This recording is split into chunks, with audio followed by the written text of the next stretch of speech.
TV, Moscow.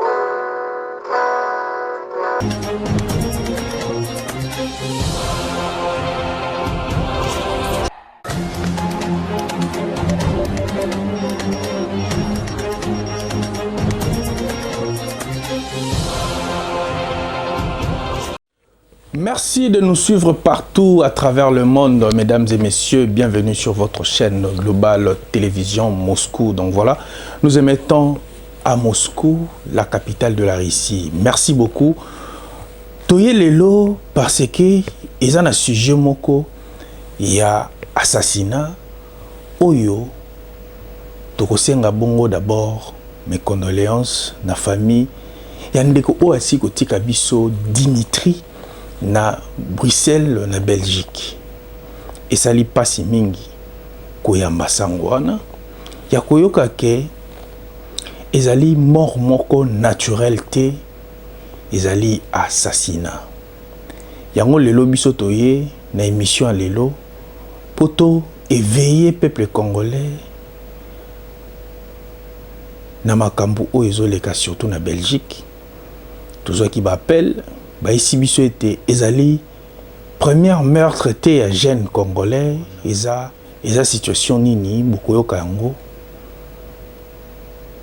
na kati ya émission na bisno ya lelo avant to banda kaka ndezala na bimisa avant to kota na vif sujet ya makambo to nango lelo na betando ki na bino to kosenga d'abord merci na bato ba soutenaka chaîne Oyo Global Télévision Moscou.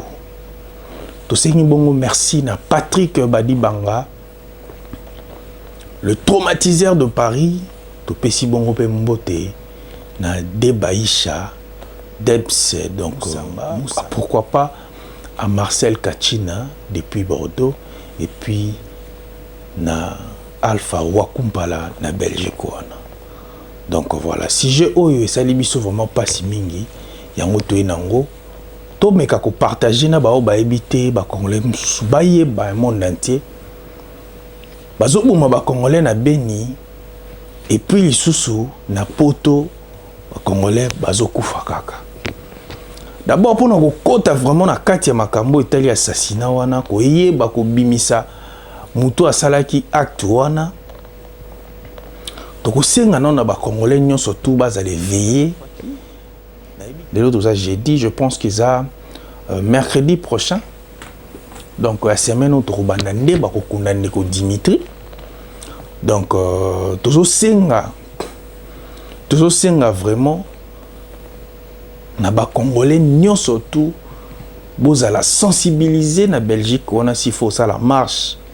Bon mais kako ça la marche na makambo Italie meurtre wana yande ko na biso Dimitri o babomaki et pas marocain moko o azali mundibu abomi na mbeli a égorgé donc sali pasi pe mawa lokola nyama to meka moko zonga mwa muke ndeko Dimitri azaki na mama na ye na fête kaka ndezalaka samedi. Maman akendaki na mwana ne ya mobali azana 19 ans asasi ici université. En tout cas mes condoléances na famille et ça li pasi kozala parent ko bungisa mwana ya ajoana 19 ans ici université lobi akozo musala malonga lobi akokita pe mboka na biso pe a servir mboka mais ba oteye vie kaka boye sali vraiment pasi mingi. So to bito zonga na histoire ndenge bandaki maman azalaki na mwana na ye na fête mwana bazu appel ba masa na ye ba bengiye bon binomo boyebi kaka mikili ndenge ezalaka quoi wana ba masa na yo apona ye ba masa na ye y avait pas un danger ndeko bimi akikuta na ba masa na ye nzoka nde ba masa na ye bazalaki na plan ni ba ko kidnapper ba kidnapaki ye wana jour wana donc mama pe bulka ke non mwana déplacer ka ndenge ezalaka après ba yiko zo corps ba yiko boka ngo pembeni ya clinique moko wana ba katie kingo donc ça li passe pe mawa donc en tout cas toujours partager mawa wana na bandeko na biso oyo bauti ko bungisa ndeko Par là, on veut un peu à kubeta PCT. Na lobango toujours que bande konangai ba congolais to vandi libanda mboka. To meka ko éduquer bana na biso. Parce que laisser aller les amants trop. Surtout na ba mboka ba Belgique wana moi laisser aller les amants trop to meka ko protéger bana. Yeba moi na fréquentaka nani, c'est très important. Il faut yeba famille ya massa ya mwana na yo, c'est très important. Mwana na yo camarade na yaka na ndako, il faut yeba famille na ye, il faut boyeba na, c'est très important bandeko nanga. Congolais tolingi kotika ba makambu tout tourmo zonga la légère totala lelo na oki ba biza 24e congolais jeune ba boumena mbeli ba égorgé. Marocain, le roi Katarantaba Kingo na facilité. Donc comme Katane pe batu na facilité boy, c'est inhumain ça. En tout cas, tokosenga tokosa l'appel na ba congolais nyonso boze belé na Belgique on a collègue kout ba marocain parce que kuneza une affaire à 5 générations ils en a Belgique on en tout cas bo telema bo tambola bo lakisa ba marocain on a que bozo banga bango te mais bo lakisa bango qu'il y a une grande communauté congolaise en Belgique wana.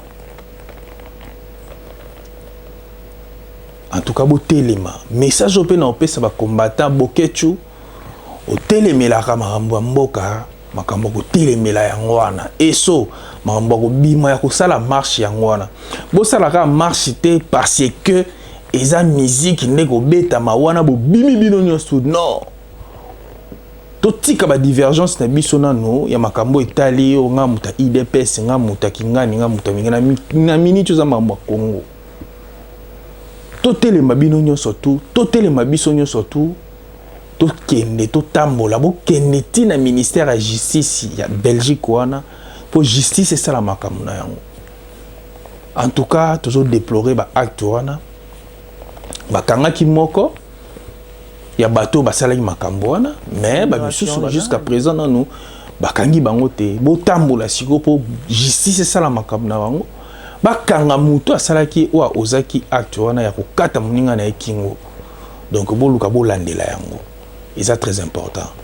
Voilà la raison pour laquelle biso to yaki vraiment ko éveiller conscience ba congolais na makambo etali ba meurtre ezoleka mingi na Belgique wana. En tout cas, bon meka ko lamuka, bon luka bo sala ta ba comité moko boy parce que ça communauté.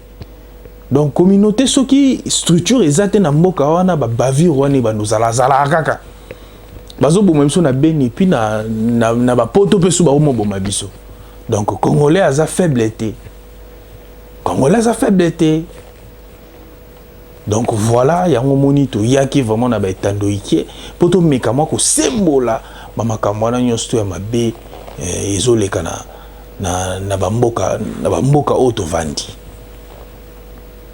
Yango mama famille basalaki appel tolobela yango eza makambo ya mutu akufi toloba toleka na ba écran toloba biso bato topanzaka sango mbela oyo to beta mbela ekende partout ba comprendre que en tout cas eleki to c'est trop Congolais zo kufa trop to longola ba divergence ya lamuka to longola ba ni biso tout to sangana to koma eloko moko to meka ko sala eloko moko dans l'ensemble et ko sala eloko moko bien bandeko na ba Congolais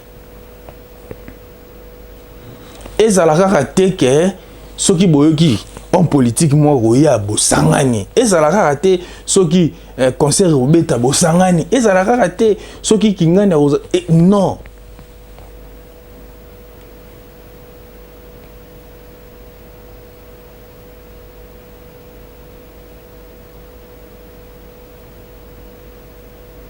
tout ça kanda parce que toi tu peux perdre.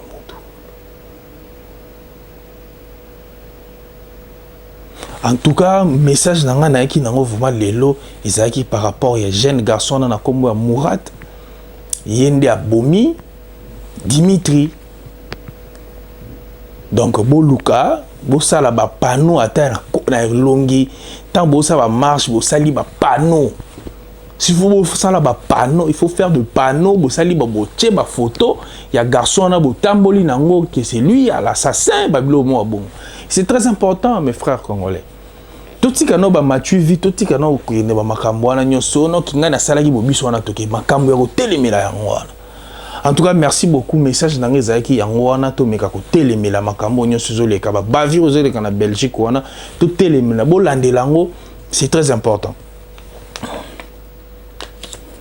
En tout cas, voilà, donc mission nange comme on a souka mission to yaki mingi ko meka ko sembola kaka ko beta mbela na affaire assassinat ya congolais au bakataki kingo, le congolais au bakataki kingo et pas marocain na Bruxelles wana na Belgique yango to yaki mingi pona ko lobela.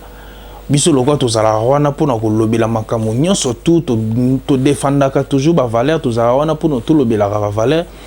Babiloko wana tout le weza ba bavure to kubando ya ko dénoncer yango to yaki na émission pour to dénoncer yango. En tout cas to lingi pe gouvernement ambassade à s'impliquer dans affaire oyo, donc à s'impliquer vraiment dans affaire oyo. L'auto lingi vraiment assistance et ambassade et s'appliquer dans problème oyo et kende et tinda ba lettre en tout cas.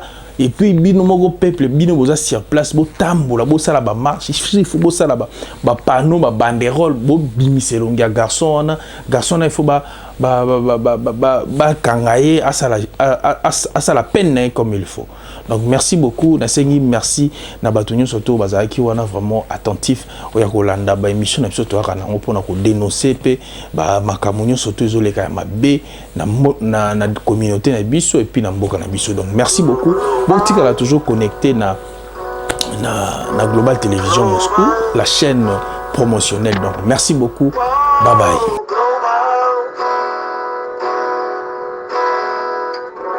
Global TV Moscow.